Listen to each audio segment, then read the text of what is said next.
აღმოსავლეთ საქართველოს აბონენტების ინდივიდუალურ გამრიცხველიანებასთან დაკავშირებით სპეციალური ანგარიში ენერგოპროჯორჯიას აღმოსავლეთ საქართველოს ფილიალის უფროსმა წარმოადგინა.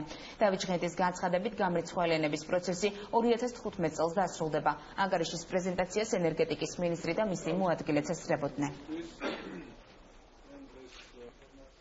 დავიწყეთ რეგიონებში გასვლა და აქტიურად ყველა რეგიონი მოვიარეთ, შევხვდით ადგილობრივი რაიონების გამგებლებს, რწმუნებულებს, მათ წარმოთქვეს თავისი პრობლემები, რომლებიც მათ რაიონებში და რაიონებში შემოვალ სოფლებშია, მოგესალმებით გამრიცხველიანება მთელი ქვეყნის მასშტაბით მიმდინარეობს, აქტიურ ფაზაშია შესული და 2015 წლის ბოლოსთვის მთელი ქვეყნის მასშტაბით დასრულდება ინდივიდუალური გამრიცხველიანება, ანუ ყველა აბონენტს ექნება ინდივიდუალური რიცხვი. პარალელურად მიმდინარეობს არსებული ქსელების რეაბილიტაცია. Კონდა საუბარი მომდევნო უახლოესი 2-3 წლის გეგმა რაპორტებთან დაკავშირებით. კონკრეტულად ეს გეგმები მოიცავს ინდივიდუალური გამრიცხველიანების პროექტის დასრულებას 2015 წლისათვის. შეხვედრა რა იყო ნამდვილად სასარგებლო, რამე თუ გავიგეთ რა გეგმა გრაფიკით განხორციელდება სხვადასხვა სოფლებში გამრიცხველიანება.